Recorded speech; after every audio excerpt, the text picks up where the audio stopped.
Good morning, Titans. Today is Monday, April 3rd, 2023. My name is Asta Sharma. And my name is RG Suresh Kumar. And you're watching Titan TV.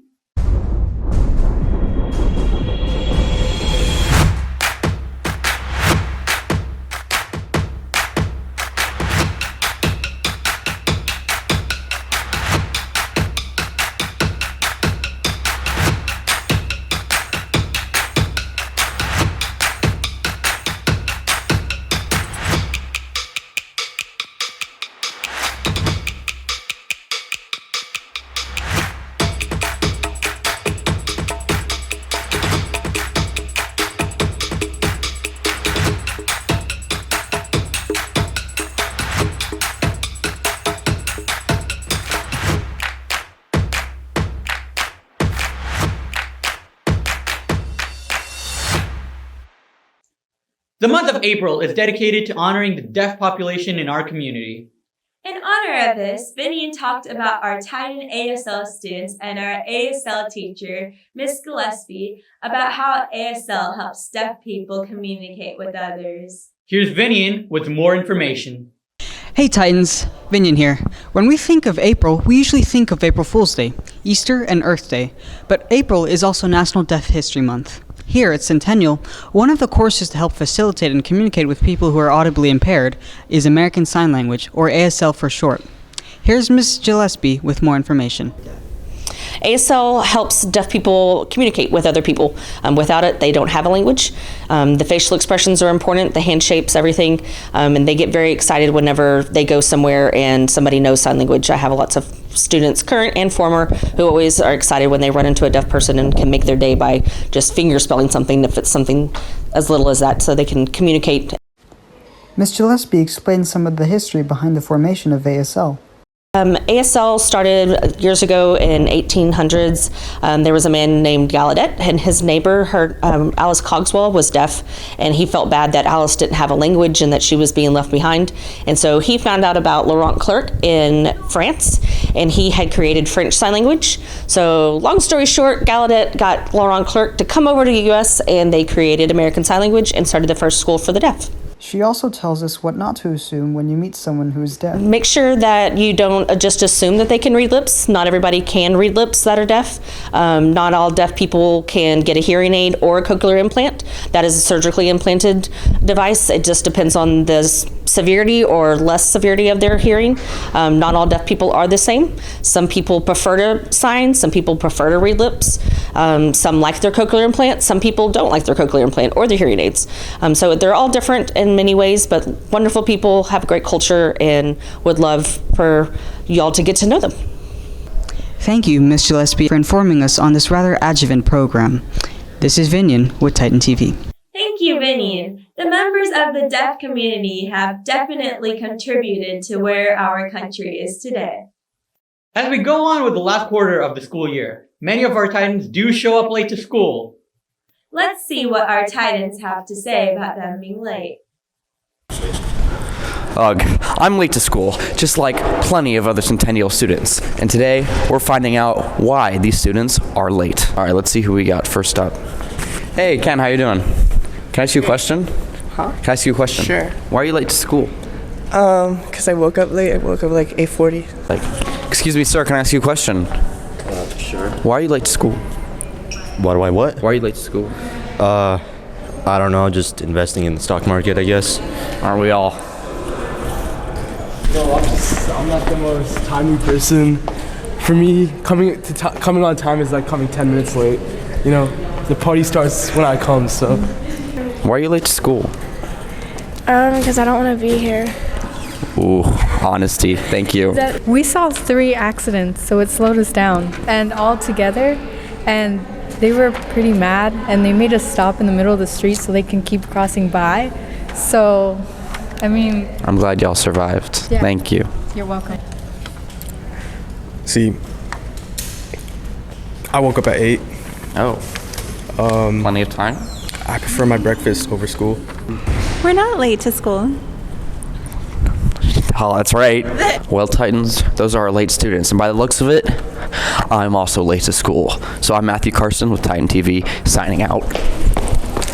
The city City of Frisco has recently renovated its Frisco Library. After 2 years of construction, the $62 million project is finally complete. Here's Hope to give us more information on what this newly renovated library is all about.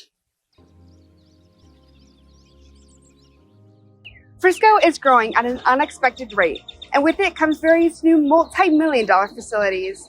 And the center of Frisco holds the original library, barely reaching 50,000 square feet. But now, the new library that costs nearly $62 million and covers 150,000 square feet has a wide collection of books and a 22-foot tall T-Rex named Rexy. The new library has much to offer to Frisco's residents. For starters, we obviously have a great environment as far as a community base. I would also say that not most libraries have a lot of space. I think we definitely expanded our space. And then I would say also our customer service is the biggest thing. This new space and the many people who want to get involved in the community are what make the Frisco Library different from other libraries in North Texas. We also have a lot of people that just care for all of our guests. And as far as the environment goes, it's just like a good space overall, a great atmosphere, and that's what's kind of a little bit different about most libraries. So yeah. Frisco's new library has a wide range of benefits for everyone, whether it's an infant or a high school student. My favorite thing about the library is the study rooms, because it just allows us to work on projects and talk to other students and just be able to have a quiet space for extra work outside of school. The new study rooms aren't the only thing that the library has to offer to students. I definitely think it's so spacious and it's really pretty, and I think they have a lot of good book selections and stuff, so I think it's really pretty. As one of the largest libraries in Texas, Frisco hopes that this new library can be something that the people can enjoy for generations to come, benefiting every single Frisco resident. This has been Hope Elliott with Titan TV. Thank you, Hope. Make sure you check out this new library. With the spring season coming in, baking is a very common hobby that people like to explore during springtime. So we decided to show you a cool recipe that you could try at home this spring. Here's Shanak with springtime baking. Hello Titans, this is Shanak Date from Springtime Baking. Today we're going to be making ice cream bread. Ice cream bread? You'll understand.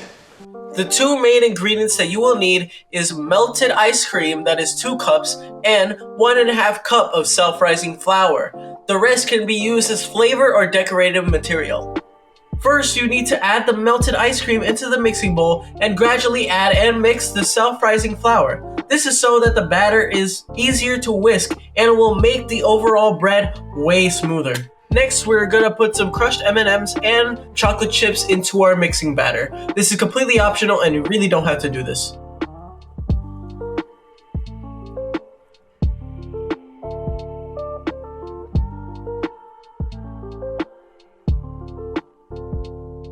Next, you put it in an 8.5 by 4.5 by 2.5 loaf pan. Make sure you butter the loaf pan first and the batter doesn't stick to the sides to make a smoother baking process. After you take it out of the oven and leave it out to thaw, you can decorate it however you like.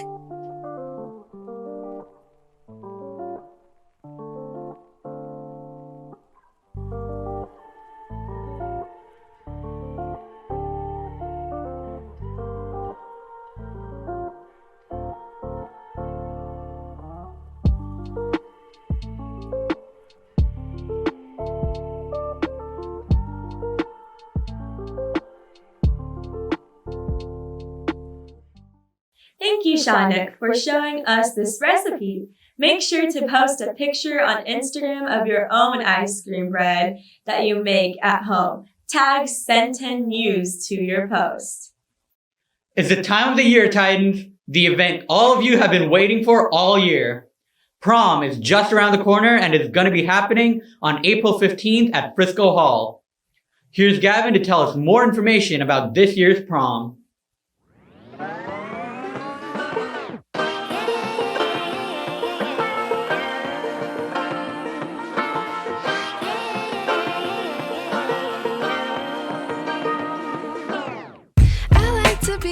Educated, but I'm so frustrated. Hell,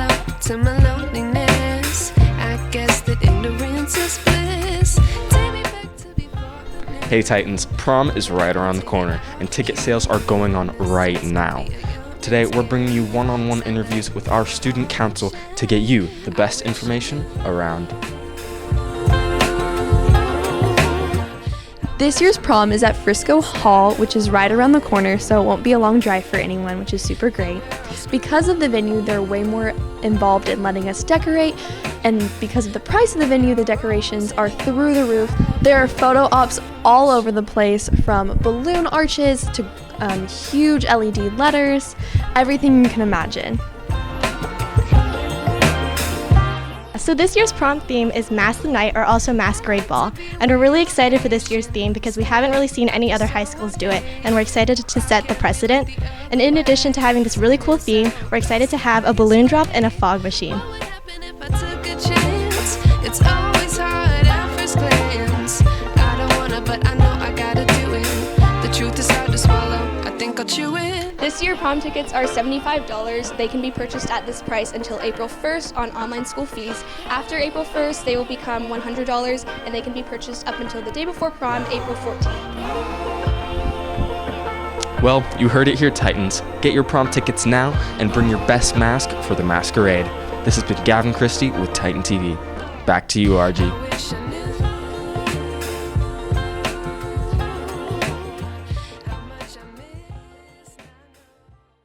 Thank you, Gavin, for the information. Make sure you get your prom tickets as soon as possible and have a lot of fun at prom. And to end off today's show, here's a look at future Titan TV students Ava, Vanessa, and Madison's package on boys soccer as they take on Wakeland. Here's Ava Winters with more information. Competing for a spot for districts, they fought hard at the bi-district game against Wakeland High School, previous state champions. Here was their process throughout the whole night. Warming up before each game, not only gets your mind right, and it also helps to get your muscles activated and get everyone ready for the game. It gets your mind and body ready for the game and just helps you lock in for the game.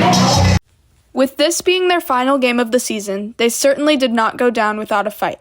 Starting strong in the first half with Lennon Kindred, number 20, scoring their first goal of the night. I love you! And then during the game, I'm just making sure everyone does their job and just trying to keep people in check. Talk about any sort of like tactics or special sort of things we can employ in order to, take them by surprise maybe, or just help get an early lead. Our Titans put up a great fight against Wakeland, going into overtime 3 times and eventually getting penalty kicks to determine the winner. I mean, it was a huge game. I mean, everyone there, they all knew the significance of it and the importance, and I made sure to tell them to just give everything, leave it all out in the field, and make sure that you don't go home feeling like you could have done something else. Although the team did not win this game, they never backed down and finished off with a final score of 5-3. We look forward to seeing what Titan Soccer achieves next season and all seasons to come. This has been Ava Winters with Titan TV.